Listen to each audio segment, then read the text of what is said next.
I would say from a first impression standpoint, it's a balance, it's a dance. You can have great security presence without being so intimidating that people don't want to come. Welcome to CV Ministries Church Security Through Prevention podcast. I'm your host, Daniel Blevins. My guest this week is Greg Atkinson. Greg has been a secret shopper to churches for many years and has written the book, Secrets of a Secret Shopper. As you will hear today, the security of the church is a major factor in creating a welcoming environment in our churches. People will walk away from a church that does not have the necessary security measures in place to where they feel welcome, safe, and if they have children, safe to leave their children. This is an area that many church leaders around the country don't really understand the importance from not only the liability standpoint, but also as a growth and sustainability of their own church. I had some really good feedback this week and a few Google reviews. In one email that I received this week, a law enforcement officer made a brief comment in saying, "I recommend that every security team listen in every week." To me, this is quite a compliment. And to hear how God directed him to the podcast as he explained in his email was even more encouraging. This is why I do encourage you each week to like, to share it with others, and to subscribe yourself to the podcast. I also encourage the Google reviews. Not only does it help me, but people go out and read these, and you never know how God's going to use something that you say in a Google review about what we're doing here to help churches with church security that might actually not just help them from a church security standpoint, but might also help them in their relationship with God and how they're serving in their church in some way. It's amazing to see how God works, and I'm not one to second guess what he's doing. Well, let's go ahead and get back to part 2 of my conversation with Greg Atkinson. Absolutely. And the person that you ask, may I help you too, that is truly looking for help is usually relieved that that somebody has actually noticed that they were noticed in that, where the other individual doesn't want to be noticed, and you've just identified them and you've made yourself known to them. So they, in that, I teach a section on situational awareness. So, the individual that saw, that caught what was going on in the parking lot, his behavior and everything is great. And I tell people, I said, that's not a natural thing that we have within us, is that situational awareness. Usually we're pretty oblivious. Right. Most people are pretty oblivious. I do the color code chart that talks about, white. Most people live in the white zone where they're oblivious to what's going on around them, that you actually have to practice. I had a meeting today at the coffee shop at our church. I sit strategically so I can observe what's going on. I told him, I said, this is where, if in this coffee shop, we know what's going to happen. There's meetings going on, there's coffee being drinking, people working on their computers. But if somebody came in nervous, looking around, or fixated on an individual, and I did a podcast about this too, is, we had some guy after a night of worship, and it's happened on more than one occasions, fixated on our female worship leaders. And, to where, as a security individual, hopefully we're keying into that. We're watching and we're seeing that, to where I've had to ask them, I've been that out for them. Hey, you know what? I need to go talk to Dan. Maybe they've triggered in, or I've said, hey, you know what? Don't forget, you've got this meeting that we need to get to, and I'll get them out of that situation. Yeah. And that, for their own protection. Awareness is a great point.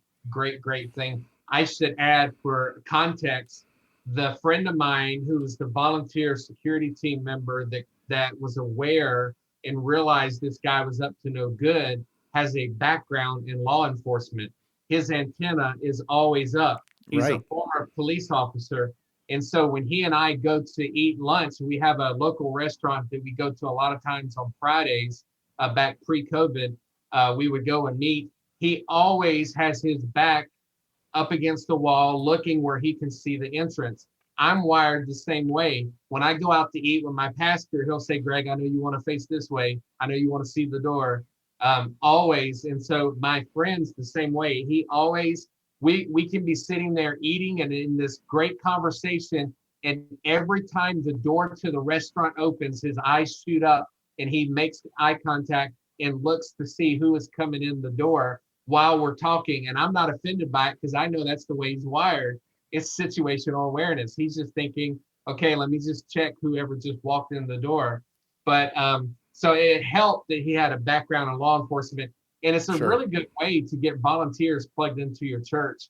If you have somebody who has a background in security or law enforcement and they think, well, I'm not a Sunday school teacher, I'm not a musician, I'm not a small group leader, I don't feel like being a greeter, I don't want to stand in the parking lot, I don't know what I can do. Well, maybe they have a role to serve in security where they can keep people safe, which also is a way of welcoming people. My next door neighbor, I met when I moved here over 5 years ago, is now on the security team at Elevation Church in Charlotte. He got plugged in and he found a home there with that team, and they do life together. And it's a great brotherhood of guys that get together and they have each other's back. It's a beautiful ministry. Yeah. So I joke about at our seminar, I'll say, try to go to lunch with a bunch of security minded individuals and see who races to what seats, That's you right. know, on that. The other thing too that I tell them is I said, okay, the only time that I don't do that, it's taken me years to kind of not do it, is if I'm on a date with my wife, Right. to where I will position myself to where she's the focus because I know and I can trust that her antenna is up from a security and a situational awareness standpoint Yeah. on that, that she's many times saying, okay, you need to check this guy out that just walked in the door, or this is what's going on over here, or so on in that. But, just for the So sake of much our of marriage and our date, I had to flip that around a little bit. right. It's so much of it just goes back to simple eye contact. If people can't engage in eye contact, you got to wonder what they're up to and why Right. can't they look me in the eye? It's something I've taught my son since he was a young boy. Now he just turned 18. He's an adult. But since he was a young toddler, I would teach him to shake somebody's hand and look them in the eye. It's something I learned from my dad. But um, if they can't look you in the eye and they have kind of shifty eyes, you got to wonder what's on their mind and if they're up to no good. Yeah. Yeah. Absolutely, and we've done the same thing with both of our kids, and I think homeschooling gave us an opportunity to do that to where they, they're comfortable talking with anybody, in that, and looking them in the eye, and then getting that they'll say, you know what, that individual just doesn't make me feel very comfortable. I mean, they know what that looks like. The other aspect of that story about what happened at your church, I think that's very important. I think very relevant in today, in what's going on right now, particularly in 2020, is that most violence that has happened in churches, and I can only think of a few that hasn't. One of them being the one that happened in your state, it's domestic spillover. Hmm. Most violence that happens in churches is domestic spillover. And I think, as we see the numbers of alcoholism, drug use, domestic issues that have happened during this time of quarantine, Yeah. um, that And the divorce potentials, what's that? and divorce. And You know, divorce, yeah. this is The where potential's there that as churches are opening back up, I think, and that's what I want to know is that you seeing kind of the same thing, but as churches open back up and people are seeking help or seeking, how to resolve different situations, we could see an influx in that, to where we do need to be more situationally aware. absolutely. And this is where partnering across the board comes in from your ushers, your greeters, your parking team that can radio in and say, hey, somebody's got a backpack that looks strange, or somebody's acting weird, or somebody's wearing all black and they have a black backpack. I'm a little concerned. Or by the way, every time I do a secret shopper, I always wear a black shirt. I'm always in black. I want to be picked up on somebody's radar. I want to go where I'm not supposed to go and see if I get noticed. But and so it's just been amazing over the years to hear the stories of having lunch with the pastor, executive pastor, that says, "Oh yeah, our security team was watching you the whole time." they clocked you and they were watching you the entire time. But one of the things that happens is partnering with your children's ministry.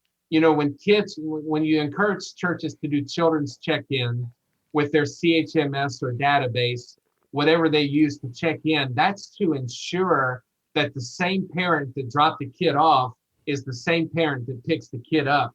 You don't want to have a mom drop a kid off and a disgruntled husband of divorce come and pick the kid up and kidnap his kid. And the mom comes up asking, "Where's my child? I left you my child. Where? Oh, he said he was his dad." And so that's where kids check in and matching stickers comes in of I have the sticker to prove that I'm the one that dropped the kid off. But there's so many things that can be avoided when you have a team concept and a team training. I think everybody ought to be involved in a church's training. If I were to bring a security professional like yourself into my church, I would want all of my staff there, all of my volunteers.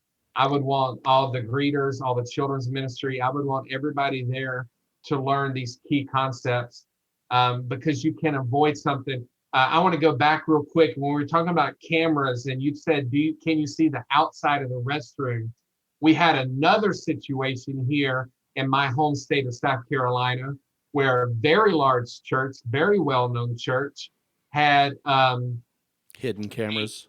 A kids ministry volunteer that was molesting young boys in the restroom. And the only thing that saved the church from a PR nightmare and in serious liability was they did everything they could possibly do to have avoided it. They had ran a background check on the individual and they had cameras pointed at the restrooms.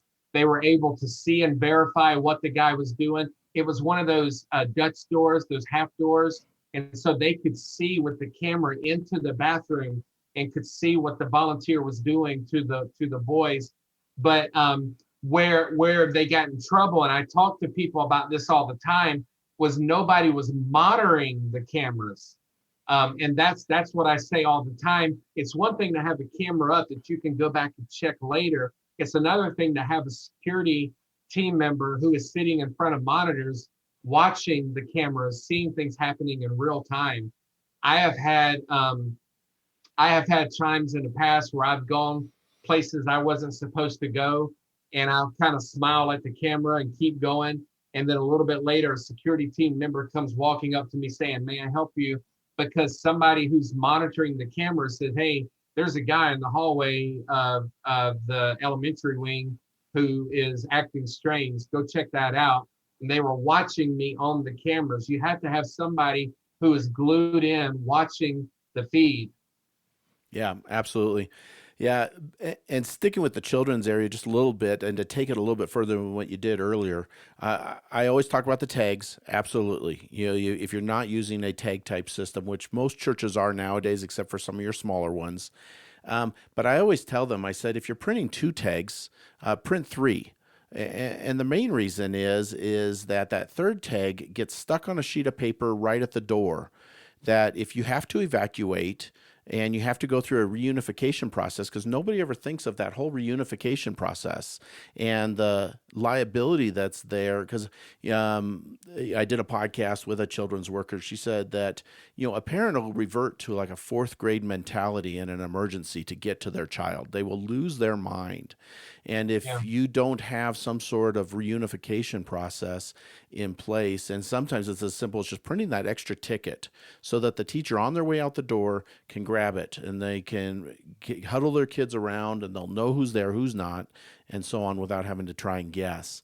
The other aspect of that too is with having that good check-in process, it will often give, and we've seen it at our church, I've seen it at other churches that I've worked with, is that if, let's say there's a restraining order against an individual, this gives them that opportunity to be able to say, maybe they just, are the children's workers trained to kind of listen to what's truly being said?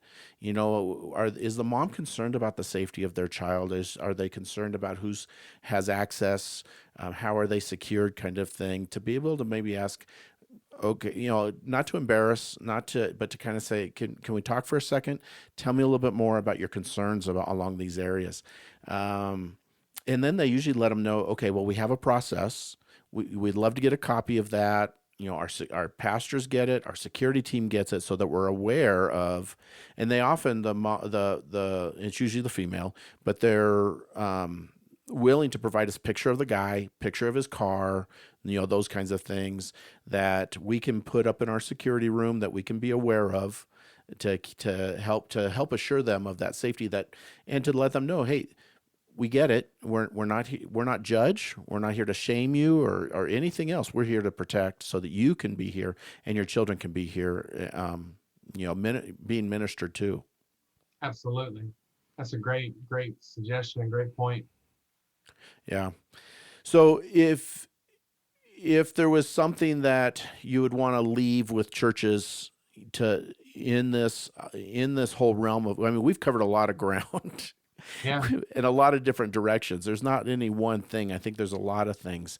But is there anything that we haven't talked about that you have seen or that's a value that we need to communicate? Um, I would say from a first impression standpoint, it's a balance, it's a dance. You can have great security presence without being so intimidating that people don't want to come. And so it's a balance and a walk of we want it's okay to have a black security shirt on and an earpiece and still smile at people in the lobby. It's okay to chat with a greeter. You don't want to lose your situational awareness. You want to keep an antenna up and an eye on what's happening and be alert. However, you don't want to look like Fort Knox and where nobody can even get your attention and say, "Excuse me, sir, can you point me to the restroom?" You want to be a part of the team, not a silo. You want to be a part of a team and attend. If your ministry volunteers have a huddle before the service starts, be a part of that huddle. Inform them, let them know how they can cooperate with you. But you can smile at people in the lobby and be focused and on point and do your job and still not be so overbearing that people are intimidated or fearful and don't want to come back. Yeah, yeah, absolutely. Now you have a First Impressions conference coming up on November 4th. So tell us a little bit about that, and we'll definitely put a registration link in the show notes for it. Sure, I appreciate it. We have our fourth First Impressions conference is November 4th through 6th. We have offered something this year we've never done before, and that's a VIP pass. And what that means, you can get a regular ticket if you'd like, but if you've never heard of us before, if you've never attended the First Impressions conference, if you pay a little bit more and get the VIP pass, you get archives to all four First Impressions conferences.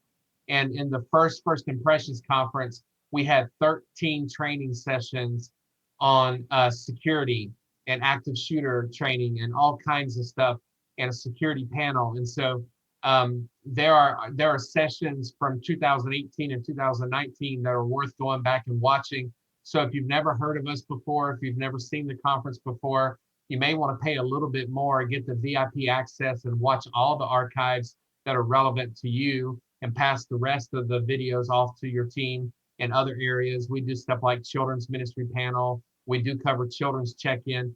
Every single First Impressions conference we've had a children's ministry panel, and we've discussed children's ministry and welcoming people and check-in and stickers and registration and all of that.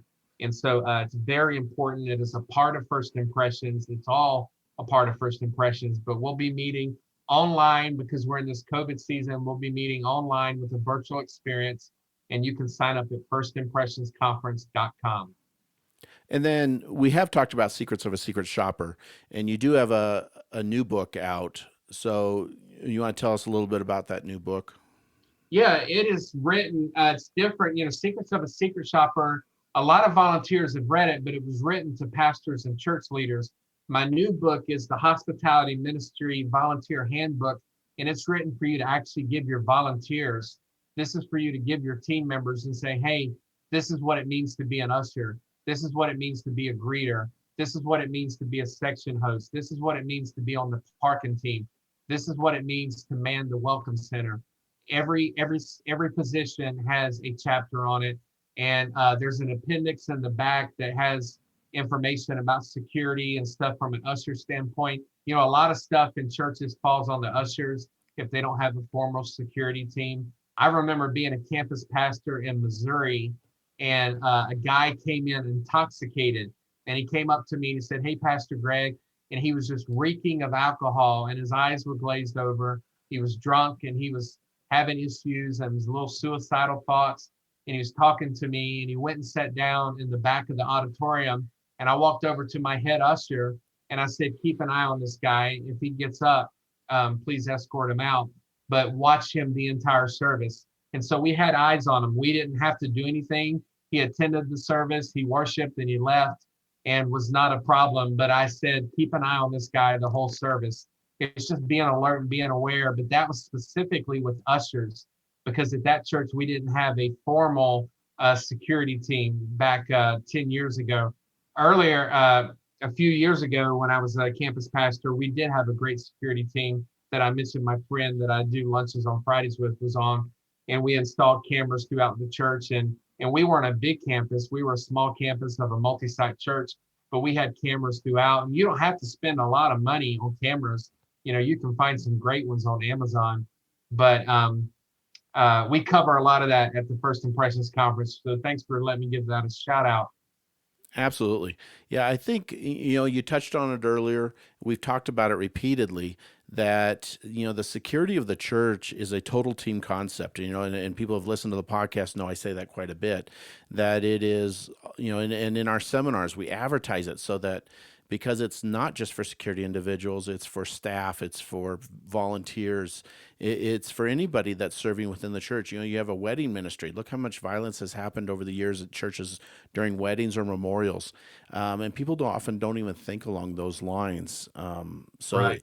having that total team concept from the hospitality standpoint just spills over into the security standpoint as well. On that. And so I really appreciate, you taking the time today to be able to talk about with me a lot of this. It seems you're kind of the way it was described to me, the expert on hospitality within the churches, subject matter expert. And I thought, okay, let's see what we can do to make this happen. And I've thoroughly enjoyed it. I'm It'd be one of those things that it would be, I think we could just keep going. Yeah, I'm honored and thankful to be a part of this. I care about it because I want people to feel safe and welcome, and to you shouldn't have to. We live in a crazy world and a crazy time in history, but you shouldn't have to be scared to go to church. Right. And I know me personally, every time there's another church shooting, me as a pastor, I'll get a little bit nervous, and I'll bring everything back up to my security team and to my ushers and my greeters. And I'll say, you guys are all aware of what happened last week. We want to make sure that we're on our toes and that we're aware that, a lot of churches are just sitting ducks. They're just targets, and they're very vulnerable. And so I'll say, hey, we need to be really aware today. And so it's a very important subject, very near and dear to my heart. Well, thank you so much for taking some time to do this with me today. Yeah, thank you for having me.